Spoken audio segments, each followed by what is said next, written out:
Thank you very much for joining us. A top Ukrainian security advisor has warned Russia's decision to station tactical nuclear weapons in neighboring Belarus will destabilize the country. The Ukrainian government says Moscow is holding Belarus nuclear hostage. The comments come after President Vladimir Putin said he'd reached an agreement with the Belarusian President Alexander Lukashenko. Alexander Lukashenko is right. He said, listen, we're your closest allies. Why do the Americans deploy the nuclear weapons at their allies, on their territory, train the crews, pilots, how to use this type of weapon if needed? We agreed that we'll do the same without violating our obligations. I emphasize, without violating our international obligations on the non-proliferation of nuclear weapons. Last week, President Putin warned Russia would be forced to react if the UK supplies Ukraine with armor-piercing rounds containing depleted uranium. He says Russia has stockpiles of similar weaponry but has stopped short of using it. Meanwhile, Ukraine's Zaporizhzhia nuclear power plant remains at risk. It's come under repeated shelling during the war. The UN nuclear watchdog chief is expected to assess the damage later this week.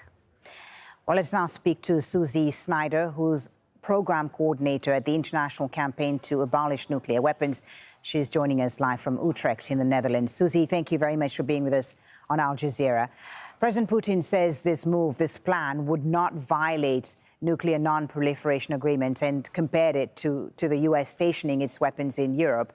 What is your reaction first to this announcement by Russia, and what are the implications of Russia storing tactical nuclear weapons in Belarus?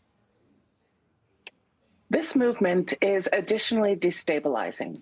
It increases the risk of the use of nuclear weapons by adding more actors who might potentially have the ability to drop nuclear bombs. You create a potential for chaos and miscommunication. And that's a risky scenario at the best of times.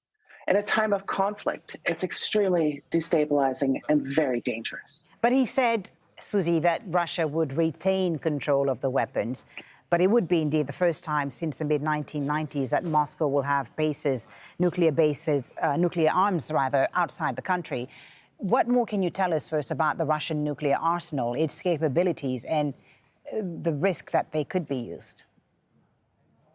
Well, the capabilities of these weapons, they're often called tactical weapons, but that does not mean they are not catastrophic. These weapons are, if used, would have results similar or greater than what we saw in Hiroshima and Nagasaki in 1945.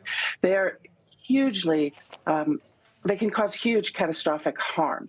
And there is no recovery from any healthcare system that could deal with that type of catastrophe. It doesn't matter the size of the weapon, the long-term consequences are also something that we just don't have the capacity to cope with. It's highly problematic. Yeah, but the Americans, Susie, also have nuclear weapons stored in Europe. It's estimated that there are 100 US-owned nuclear weapons stored in 5 NATO member states across 6 bases in Belgium, Germany and Italy. Is this a violation also of the Nuclear Non-Proliferation Treaty? Well, this is one of the questions under debate. The Non-Proliferation Treaty does not explicitly say you cannot store weapons in another country, but the pilots in those countries are trained to use those weapons, and that would require a transfer of control, and that is prohibited under the Non-Proliferation Treaty.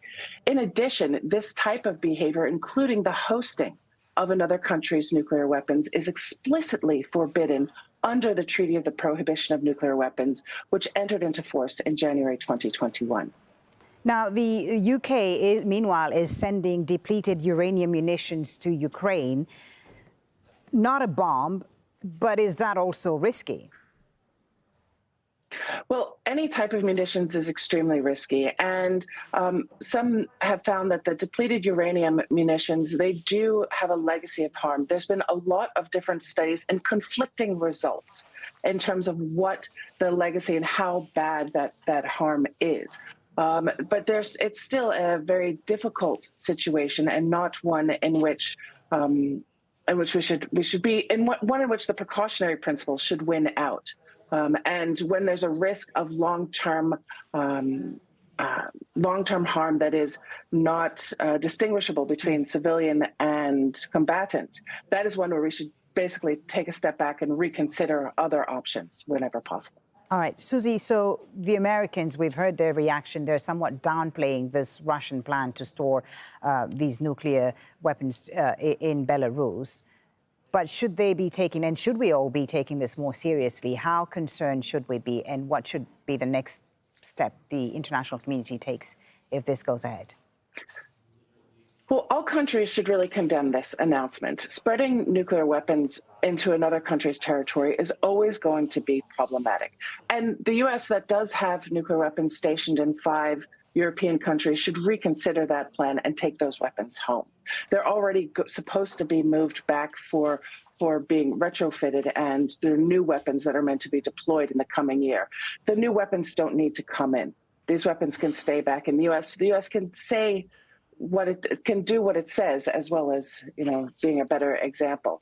And all countries need to take seriously any and every threat to use or to further spread nuclear technology, because that is dangerous for everyone, regardless of where they are. Thank you so much for talking to us. Thank you for your time. Susie Snyder is from the International Campaign to Abolish Nuclear Weapons, joining us there from the Netherlands. Thanks.